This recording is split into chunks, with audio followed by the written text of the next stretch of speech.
Hi, everyone. A very good afternoon, and thank you for joining us in a second session of Passport to Success series talks. Today, this is our second talk of the day. Earlier today, we had a session with the admissions and scholarship uh, representative from the Student Welfare Department. And of course, right now, we will dive into the world of quantity surveying, the world of construction real estate, in the digital age. And it's a very interesting topic. It's a time of the year where parents and students are considering the next move of, what is the possible institute of higher learning that you want to go to, what is the program. For some students, you already know what you want to do. For many, it's still a question mark. You still do a little bit of soul searching and planning ahead. But for all of you who have already made up your minds and you know that this is what you want to do, the construction industry, quantity surveying is what you want to do in the future, this session will be an absolute banger for you. You'll definitely need to join us. And for those of you who will be watching at a later time as well, there will be very detailed insight that we will be providing you in this session about this discipline of quantity surveying, as well as what it holds in the long term, in a career aspect for you, what you can expect, how long does it take for you to be a professional. And today with me, of course, we have invited one of our renowned academics from the School of Built Environment. I would like to welcome and introduce to all of you Surveyor Dr. Celine Lee. Hi, Dr. Celine. Good afternoon. Thank you for joining us. Good afternoon, Nishan. Awesome, Dr. Celine. So first time on YouTube Live, it's a pleasure to have you over. For all of you who are watching or will be watching this at a later time, just to give you a brief introduction on Surveyor Dr. Celine Lee. She is the program lead of the quantity surveying program here in University of Reading, Malaysia. But she is also a highly qualified person. So if you just look back at the history of Dr. Celine, she is a registered professional quantity surveyor from the board of Quantity Surveyors Malaysia, as well as an active member of the Royal Institute of Surveyors Malaysia. And she brings with her a wealth of experience. She's been with us since 2018, but also been an academic prior to that. And she has strong research interests on the digitalization and sustainability in the built environment, construction contract, as well as cost management. So she does bring with her a wealth of experience. For all of you who will be watching, we will be giving you a brief introduction about University of Reading and University of Reading, Malaysia, and then we will dive into the topic of the day. And at the end of the session, for all of you watching, please do post your questions on the live chat. We will be happy to take questions and we'll be happy to answer them. And Dr. Celine will be happy to give you detailed insight as well. So to begin with, ladies and gentlemen, I will share my screen and we will be discussing, or we will be telling you a little bit about the University of Reading and its rich history. So Celine, I just need your help to tell me if you can see my slides. Okay. Yes, I can see it clearly, Nishan. Awesome, Celine. Thank you very much. Now, ladies and gentlemen, the University of Reading is an established institution of higher learning. It is a UK university. It's located in Reading, UK, and it is a big green campus. It's a beautiful place that is currently home to a little over 18,000 students. The history of Reading, of course, began in 1892 when it was established as an extension college of Oxford University. So since then, in 1926, we received the charter to operate as an independent university. And then in 2016, or I should say in 2013, actually, the history or the adventure of University of Reading, Malaysia began, being the only international branch campus of the University of Reading, UK, and is situated here in Iskandar Puteri, Johor. And since 2016, of course, after the official launching, we've been offering a wider range of programs, but a very focused selection of programs. As you would know, quantity surveying is one of them, being one of the best programs that Reading has to offer. And to give you an insight on where we are located in the UK, as you can see the map of the UK here, we are located right at where the red star is. So that's where Reading is. And we're very close to London. We're about 25 minutes, 30-minute train ride from London. And the campus has won numerous accolades, being one of the top green spaces in the UK, as well as having established faculty and schools of higher learning where, for example, the program that we've offered, from agriculture to finance to business and then to construction or quantity surveying has had a long history and reputation. So we have an established institute of higher learning, and currently the place is home to a little over 18,000 students from over 150 different countries. So that just spells out the faith and trust that the international community has on the University of Reading. And these are some shots of the Reading campus in the UK. As you can see, a good blend and mix of both modern architecture as well as traditional architecture. I think people would just absolutely love it when they are there. There's a lot of green spaces where you can just hang out with your friends and make new connections and just blend into the culture and enjoy the whole UK experience, which is also possible if you started your journey here in Reading, Malaysia. Now, if you go on to where University of Reading, Malaysia is located, we are down south there, very close to Singapore, right beside, well, not beside Singapore, but we are very close to Singapore. And of course, we are located in a place that is dedicated for education purpose, which is Edu City. So Edu City is the first of its kind education hub that's been designed for higher education purpose. There's a couple of universities here, as well as international schools. There's a student hub.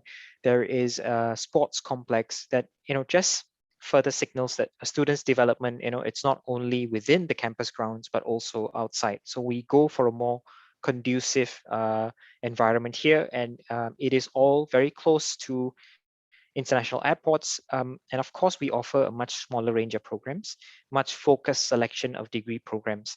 Currently, the university is home to about 640 students from over 10 different nationalities. Of course, the majority of them are Malaysians. And these are some shots of our state-of-the-art Malaysia campus. As you can see, it's a standalone campus. It has spacious areas, the large lecture theatre, the library, a couple of other very interesting facilities that students can utilize throughout their 3 or 4 year of student life journey here with us. And to give you an idea of what are the program selections that we offer, as you can see here, we've got 4 different business programs. We've got psychology, we've got law, we also have the foundation program and the topic or the program of discussion today, which is quantity surveying. So these are the 8 different programs that we offer. And uniquely, the university also offers students an opportunity to spend a certain amount of time at the UK campus. So you can do part of your degree in the UK campus, whether it's in the second year, whether it's in the third year. There are a list of options available, which you can get more information from us. You can simply get in touch with us. And of course, we'll be happy to explain to you or even do individual Zoom sessions with you guys. And yes, the topic of today, as you can see, the School of Built Environment in the University of Reading has a long list of history and has received numerous accolades, and being one of the top QS programs in the UK as well as the world. So this is what Dr. Celine Lee will be explaining in detail later on. I will stop my sharing and I will now hand over the session to Surveyor Dr. Celine Lee. Dr. Celine, all over to you, ma'am. Thanks for your kind introduction, Nishan. Good afternoon, everyone. It's my pleasure to share with you here about the quantity surveying profession and the reasons why it is a global career in building, construction, and real estate in the digital age. Before that, let me introduce you to the main contents which I'm going to talk about today. These include background of QS, QS profession nowadays and its future, QS at the University of Reading, Malaysia, your MQS graduate pathway to be a registered QS, and at the end, I will conclude my speech today. In Commonwealth countries, our profession is normally called a quantity surveyor.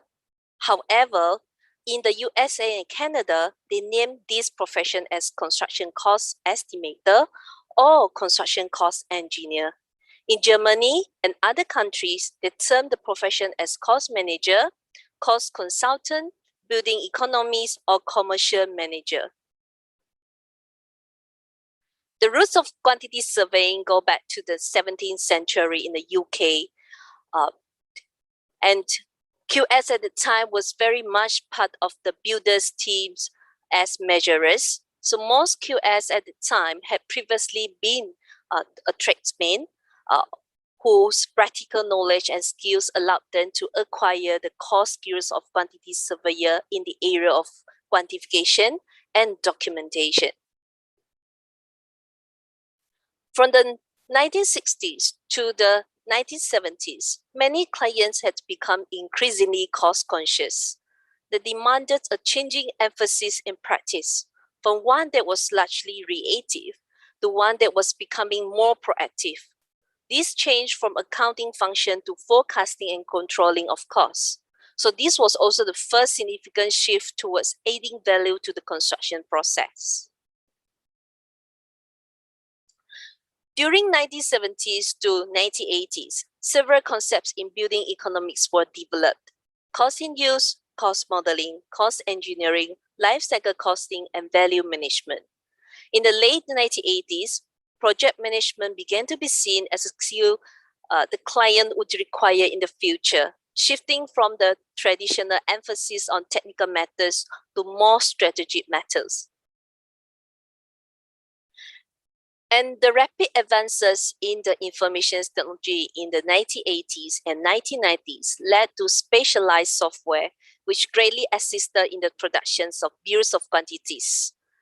By the 1990s, the QS had developed specialist services in addition to the core services previously offered, which is the measurers. And by 2000s, the adoption of building information modeling and digital measurements tools becomes the norm for QS. And nowadays, QS could be called as a technology expert, cost expert, legal expert, project management expert, and he or she must know the mechanisms that determine the cost of construction. Clients today demand for management-oriented value-added service. Quantity surveyors are now offering a wide range of professional services such as value management, facilities management, project management, risk management, contract advisory, dispute resolution, and etc. And there is always the questions that people ask about this profession. Is there a demand for QS today? QS can work in various projects related to building and infrastructure, such as projects for the residential housing, skyscraper, factory, apartment, airport.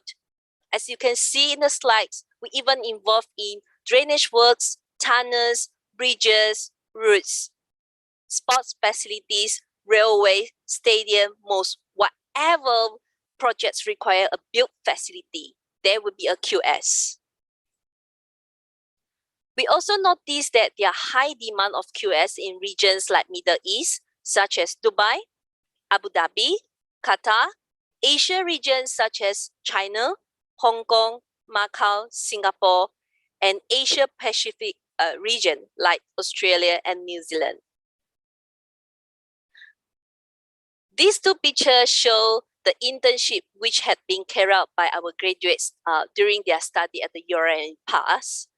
QS can work in various types of organizations, such as the government agency like Jabatan Kerja Raya, utility companies like Syarikat Air Johor, Tenaga Nasional Berhad, professional consultancies, property developers, contractors, subcontractors, renovation companies, oil and gas companies like Shell, Petronas, banking, insurance companies, and QS can also work in academia.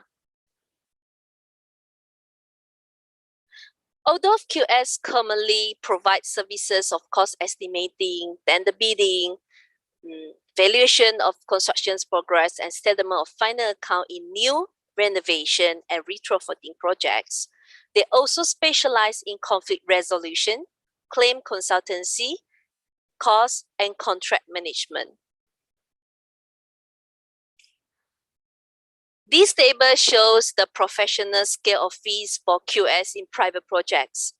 Imagine that if a QS managed to secure a 7.5 million condominium projects, the fees that the QS could obtain is 100 88,750 ringgit plus 1.8% in excess of 7.5 million. Wow, isn't it great to be a QS and sell by your own quantity surveying firm to earn these professional fees? And in order to be effective, the QS now understand not only construction costs, but also how the client's business operates in a highly competitive global market. The QS of the digital age understand how to adjust to application of technology to provide faster and more accurate solutions to the client's needs. And building information modeling is also known as BIM, or some people call it as BIM, which is a digital representation of a built facilities. BIM brings all stakeholders to one platform where information of the built facilities can be integrated and visualized before its actual construction. So this allows better time and cost saving, and at the same time, improve the client's satisfaction with the quality deliverables. And this chart shows the emerging trend of BIM from 1990 to 2025 and beyond in the construction industry. So BIM has come to the forefront of evolving construction industry, where its use has accelerated the deployment and research of many digital technologies, such as digital twin, which adopts real-time applications, blockchain technology, artificial intelligence, and etc. And quantity surveyors among most construction professionals use this application and BIM apps for the costing and contracting of different ventures. The QS program at the URM does not only train our graduates to be competent in quantity surveying, but also construction management. So in this regard, they're exposed to various digital technologies such as building information modeling. And this graph shows the accelerating growth in QS practice from hand drawings to the Internet of Things and big data. Big data provides an opportunity to evaluate any tender using algorithms to compare large volumes of construction data. Big data technologies can support the accurate cost estimation of sophisticated buildings. So one of the future QS practices will be the use of artificial intelligence in the form of neural networks and regression models to enable QS to estimate the construction cost of a project more accurately. For the challenges of future QS practice include ensuring the right education to meet our sector's needs. New roles of QS need to be defined clearly to adapt to the new digital era. As the construction industry is moving towards the digital age, there are various opportunities for QS to emerge its roles in infrastructure and asset management. As such, QS needs to place itself at the forefront of change. Now, I'd like to talk a little bit about QS program at the University of Reading, Malaysia. The earliest QS firm was called Henry Cooper and Sons, and later it was renamed Ryder Levitt Bano, which was established in 1785 in Reading Town. This is where our university is located. The University of Reading was founded in 1892, as mentioned by Nishan earlier, as a University of Oxford Extension College. Our program, BSc Honours Quantity Surveying, was started at the UK campus in the 1980s. It is one of the longest established QS programs in the world. And the School of Built Environment has been ranked third in the category of the building by Times and Sunday Times Good University Guide 2021. There are 6 distinguished features for the QS program at the URM. So these include a well-established program, quadruple accreditation, industry-aligned curriculum and skills, BIM certificate, internship opportunities, and advanced teaching and learning facilities. We are proud to say that the QS program at our university is a unique program that received quadruple accreditations from 4 prominent professional bodies in the world. They are the Board of Quantity Surveyors Malaysia, BQSM, the Royal Institution of Chartered Surveyors, RICS, the Chartered Institute of Building, CIOB, and the Pacific Association of Quantity Surveyors, PAQS. BQSM was set up under the Registration of Surveyors Act of 1967 in Malaysia. And the RICS and CIOB were founded in the UK, but receiving worldwide recognition as international professional bodies in the built environment. Our degree was also recognized by the members of PAQS from Australia, Singapore, Canada, Hong Kong, China, Philippines, New Zealand, Malaysia, and Sri Lanka. And this map shows that having these accreditations means that our program receives an international recognition. In rating, we always focus on ensuring that our graduates have the right blend of technical, digital, and managerial skills that will enable them to rise quickly in their careers. Our staff are active in research and publication. This is to ensure that the course reflects not only the very best of current practice, but also the latest developments in the construction industry, such as the building information modeling and sustainability, which I have presented earlier. And the slides that I show here were some of the learning activities that we provided to our students in past to develop their technical and career development skills. The beam launchers at the University of Reading, Malaysia are equipped with 70 high specification PCs. They are installed with advanced beam software such as Autodesk Revit and Navisworks, Celebrity Model Checker, CosX, and Cubicos.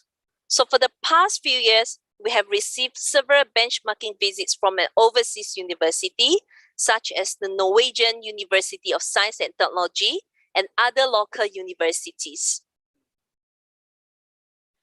And this slide shows the equipment and tools that are wholly owned by our school, which include the high specification PCs with up-to-date software, 3D laser scanner, thermometer, weather station, Oculus for virtual reality, and 3D printer. There are 2 main pathways to enroll in our program. So the first path is through the foundation program, and the second pathway is the direct entry to year 1 with your STPN or A-level results.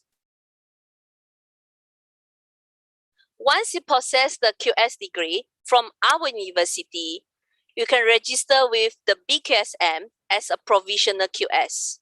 So after 2 years of working under supervision of a registered QS and passing the assessment of professional competency, which is called as APC, you can register with the BQSM to be a professional QS, which is called as the PQS.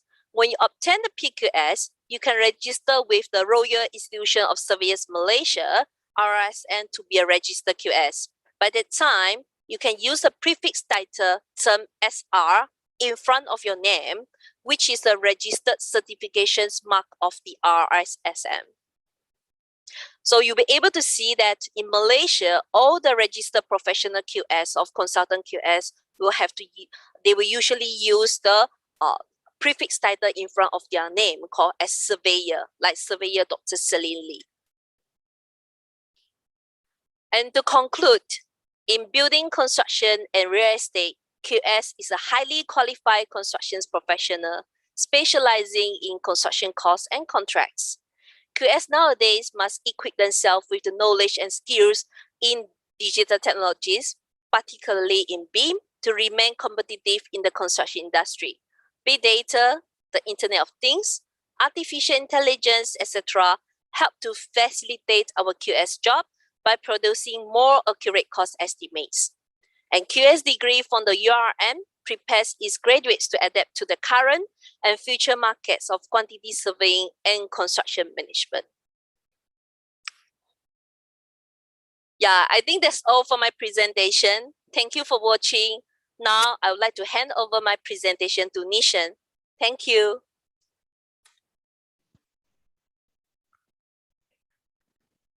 Hi, Dr. Celine. I've got to thank you for that very detailed and brief presentation earlier on. I'm just so mesmerized by the fact that the QS profession is it's a combination of both the knowledge and understanding of law, the combination of the understanding of real estate, and then you add on all these technical factors, the use of certain gadgets, the beam lounge, the COSAC certification, all of that, and that's how you create a quantity surveyor. So that's a very interesting profession. It's almost like saying that they can be the jack of all trades when it comes to construction. And you, being a chartered surveyor, you've gone through that process of completing the professional pathway, and you know what it's like, and you know what's expected. Now, looking at the chat, there are no questions just yet. So I will ask you questions based on what we have received in the past, from our travels, from meeting hundreds of parents and students. Now, the genuine concern, I think, when we look at the requirements for that particular program, is definitely, I think mathematics is a very crucial subject to the QS profession. And judging from what you presented, economics seems to be another subject element that students will need to have a good grasp of before they go on to university. What are your thoughts on that? How crucial is modern maths and economics to the development of a student in this profession? Okay, I would say modern maths is actually important for our students because they need to comprehend the knowledge of quantification. And for Okay. economics is important as well because students need to learn about building economies in order for them to learn the cost estimation so that they can produce an accurate cost estimate. But we do not require very sophisticated or advanced mathematics. Modern maths perfect is enough. So, if a student had both modern maths and ad maths, I think modern maths is where the priority lies, especially if it's this industry. But MMax will be an advantage because students were able to learn some calculations involved in construction science or building science. Okay, that's great. So I think that would be good insight for parents and students who are thinking, am I good enough to go into the program? There's a lot of calculation involved. As you said, there's quantification. I think there's a bit of statistics and all of that involved as well. So, the, ladies and gentlemen, you do need to have a good grasp of mathematics as well as an understanding of economics. But fear not, because for those of you who are leaving the SPM level or IGCSE level, you will also be required to take the maths module during your foundation year. So that will be further training for you before you go on to the next level, which is the degree course itself. Nishan, can I add on? Yeah, sure. For students, if you are the SPM levels, I think you have to score a credit in mathematics. That is the minimum requirements, just a credit in maths. Understood, ma'am. Yep. I think the requirement that Dr. Celine highlighted, of course, students need to get at least 5 credits in their SPM before they go on to foundation. And what more, if you're looking at the QS program, then mathematics has to be a credit as well. So that will help you go through the program. And of course, there's always room for you to improve. And that's where the foundation lecturers will be there to guide you through that process before you go on to the next level. Now, thank you for answering that, Dr. Celine. So I think parents and students both will know that maths is crucial. As we move on, we often wonder how long does it take for a person? Say I am a QS graduate, and what would be my next course of action if I wanted to be recognized like you, like a surveyor? How long does it take to get there, and what do I need to do? What is my next course of action? Okay, if you do not have a certified qualifications recognized by the Board of Quantity Surveyors Malaysia or RSM, you may have to go through a lengthy time or process to get your registered QS ship. But then, if you have the degree, say for example from our institution, because we receive the accreditations from these professional bodies, so in that case, upon graduation, students have to register themselves as a graduate QS. Okay, after registering themselves as a graduate QS, they have to work under a supervision of a registered QS. So it may take about 2 years for them to complete their diary, a report, and sit for the APC. So after passing the APC, then they could register themselves as a professional QS. So it takes them about 3 2 years? years, yes. 2 years plus. So 2 years of you keeping track of your projects and work. Yes. And then another exam that you need to sit for before you receive.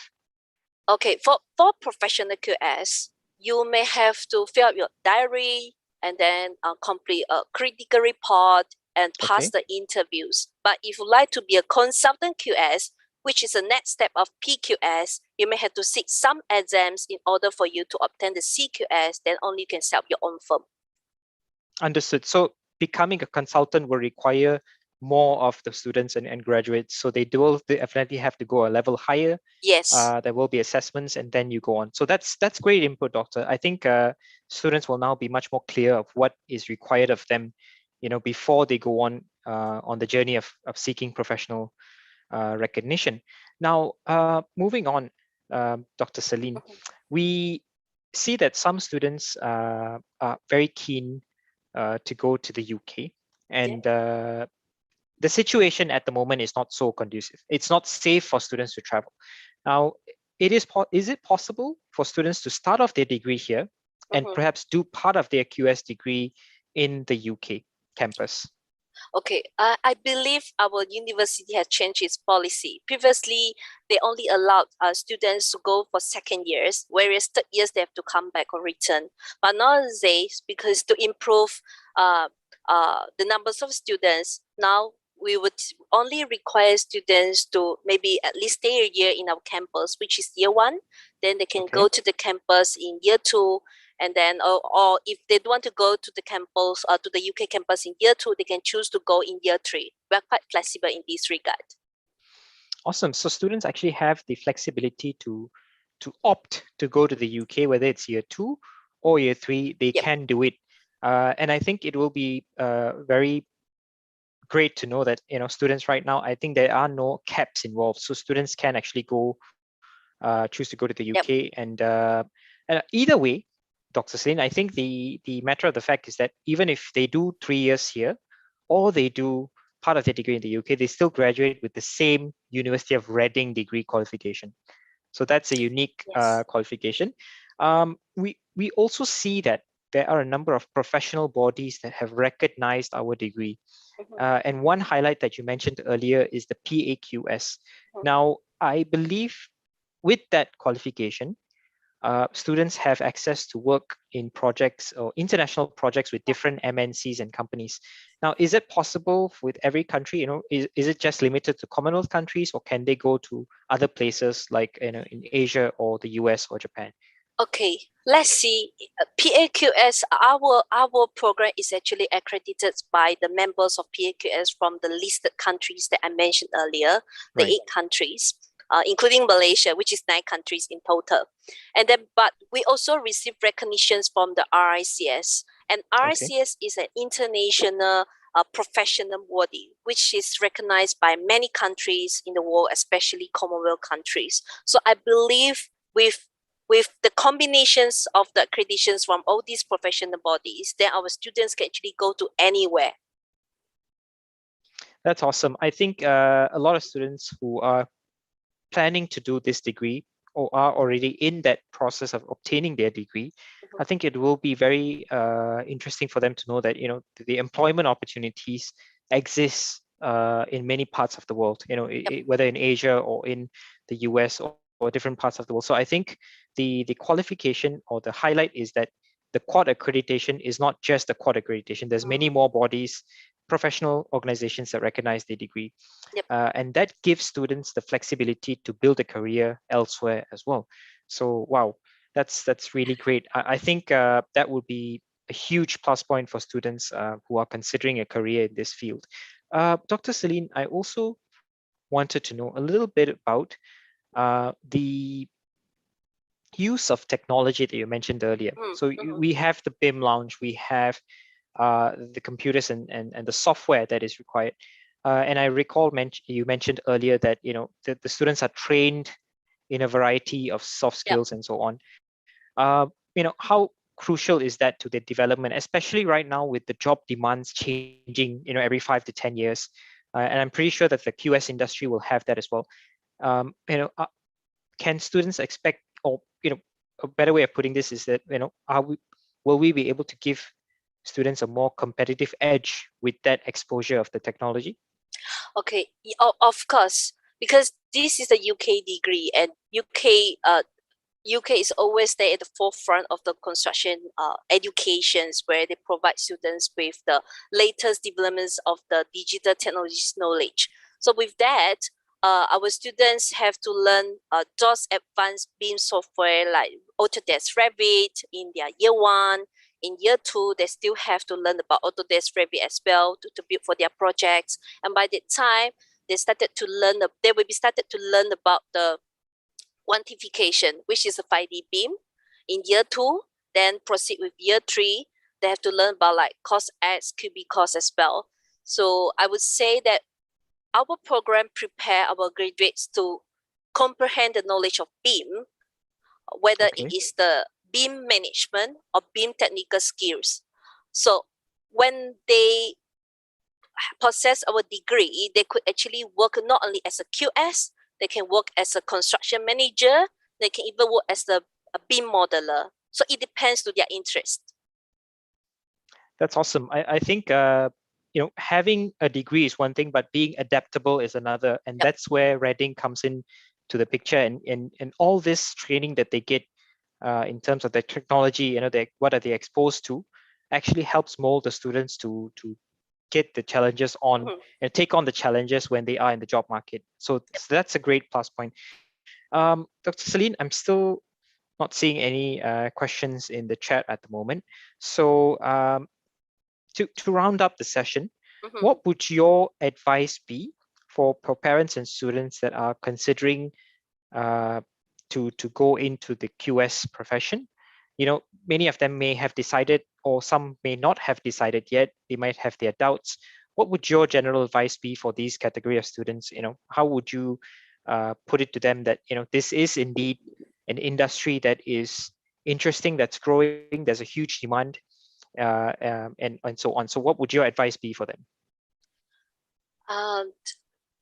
I would say that it actually very much depends on the student interest. If they like something about calculation, and if they like something about the law, but yet they don't want to go for the accounting or to become a lawyer, they can choose to enroll in this profession. As you said earlier, this is a combination of this is a profession that combines the disciplines from from accounting, maths, and legal aspects. So that Yes. then I think this is my only advice. I think it still very much depends on the student's interests.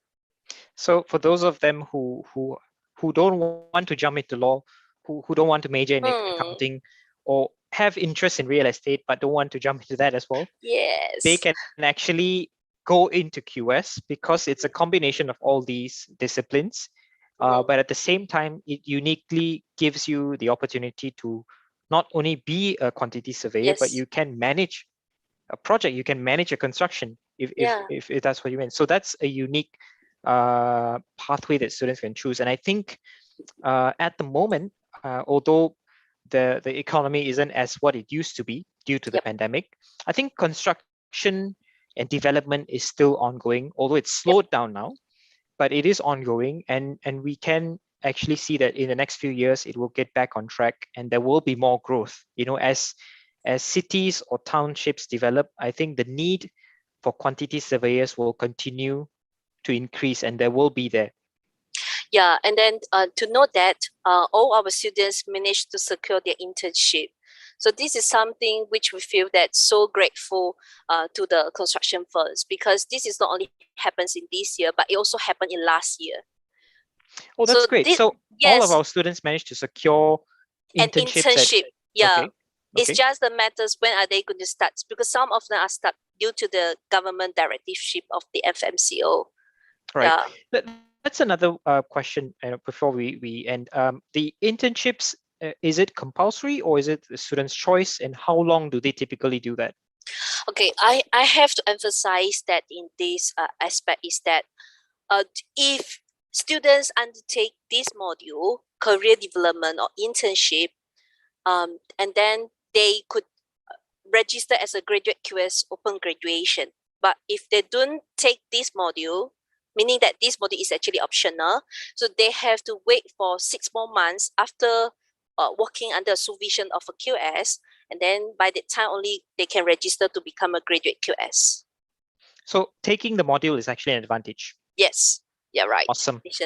All right. So Dr. Celine, I see that no questions. And so I would like to thank you for sharing your knowledge and experience of being a professional quantity surveyor and at the same time being an academic. And we are happy to have you as one of our academics. So for the students that are watching, if you need advice, if you need guidance, and you want to start your studies in this particular discipline, then look no further than the University of Reading, Malaysia, because we have the academics, we have the people that have seen it all, and we have the experts that are here to guide you through those 3 or 4 years of your studies so that you go on and blossom as fantastic graduates and individuals in that particular discipline or anything or any other areas as well. Dr. Celine, thank you very much for joining us today. It's been a pleasure to have you over. Thank you. And for all of you viewers, we will have more of these YouTube live sessions in the coming weeks. Our next session will be on the 21st of August, and we will have 2 talks on the day as well. So do keep a lookout on our social media pages for more information on that. Till then, please stay safe and take care. Thank you very much, Dr. Celine. Have a Bye. great weekend.